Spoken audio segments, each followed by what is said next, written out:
আপনাদের জানিয়ে রাখি, আজ রাজ্যের যে তিনটি কেন্দ্রে ভোট রয়েছে অর্থাৎ দার্জিলিং এবং বালুরঘাট এবং তার পাশাপাশি রায়গঞ্জে, এই তিনটি কেন্দ্রে কিন্তু আমাদের সকাল থেকেই নজর রয়েছে। তার পাশাপাশি গুরুত্বপূর্ণভাবে আমরা নজর রেখেছি বালুরঘাট কেন্দ্রের দিকে। আপনারা জানেন যে বালুরঘাটের হেভিওয়েট প্রার্থী, বিজেপি প্রার্থী, তিনি কিন্তু ডক্টর সুকান্ত মজুমদার, তিনি কিন্তু এই কেন্দ্রের বিদায়ী সাংসদ এবং বালুরঘাট যে কেন্দ্রটি রয়েছে তাকে কিন্তু আমরা সুকান্ত মজুমদারের গড় হিসেবেও বলে থাকি। তার পাশাপাশি আপনাদের জানিয়ে রাখি, বালুরঘাট যে কেন্দ্র রয়েছে সেখানে আরএসপি প্রার্থী করা হয়েছে জয়দেব সিদ্ধান্তকে। অন্যদিকে আপনাদের জানাবো যে তৃণমূল প্রার্থী হিসেবে মনোনীত করেছে বিপ্লব মিত্র, তিনি কিন্তু রাজ্য মন্ত্রিসভার সদস্য এবং তার পাশাপাশি হরিরামপুরের তৃণমূল বিধায়ক তিনি বিপ্লব মিত্র, এবং এবার সেই বিপ্লব মিত্রের উপরে কিন্তু তৃণমূল ভরসা রেখেছে। অন্যদিকে বালুরঘাটের যে বিজেপি প্রার্থী সুকান্ত মজুমদার, তিনি কিন্তু বর্তমানে বিজেপি রাজ্য সভাপতি এবং তার উপর ভরসা রাখা হয়েছে। অর্থাৎ বালুরঘাট যে লোকসভা কেন্দ্র, সেখানে যে কি পরিমাণ কি ফলাফল হতে চলেছে অবশ্যই 4 জুন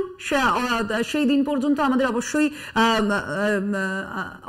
অপেক্ষা করতে হবে। তার পাশাপাশি আমরা নজর রাখবো যে খবরের দিকে, ভোট দিতে গিয়ে আজ সমস্যায় সুকান্ত মজুমদার। 5 নম্বর নিয়ে সমস্যা হওয়ায় ভোট দিতে দেরি হয়।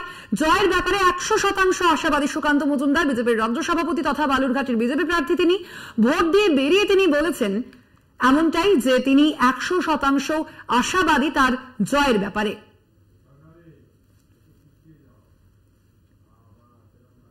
আপনাদের আবারও জানিয়ে রাখি, আজ বালুরঘাট যে লোকসভা কেন্দ্র রয়েছে সেখানেও আমাদের নজর রয়েছে একই সঙ্গে। সেখানে আপনারা যে ছবি দেখতে পাচ্ছেন, আজ 7 সকালে কিন্তু সুকান্ত মজুমদার তিনি ইতিমধ্যেই তার ভোট দিয়ে ফেলেছেন। যেমনটা বিভিন্ন দলের রাজনৈতিক নেতৃত্ব তারা আহ্বান জানিয়েছিলেন সাধারণ মানুষকে যে সকাল সকাল তাদের মতদান করতে, এবং সেই মতোই কিন্তু ইতিমধ্যেই বালুরঘাট কেন্দ্রের বিজেপি প্রার্থী তথা রাজ্য বিজেপির সভাপতি সুকান্ত মজুমদার তিনি কিন্তু ইতিমধ্যেই ভোট দিয়ে দিয়েছেন এবং তিনি যেমনটা দাবি করেছেন যে তিনি 100% আশাবাদী তার জয়ের ব্যাপারে, এমনটাই জানিয়েছেন তিনি। অন্যদিকে আপনাদের জানিয়ে রাখবো যে এই যে কেন্দ্রটি রয়েছে সেই কেন্দ্র কিন্তু এক সময় আরএসপির শক্ত ঘাঁটি ছিল, যদিও বর্তমানে সেখানে বিজেপির জয়যাত্রা অবশ্যই আমরা 2019-এ দেখেছি এবং এবার সুকান্ত মজুমদার তাকে প্রার্থী করা হয়েছে।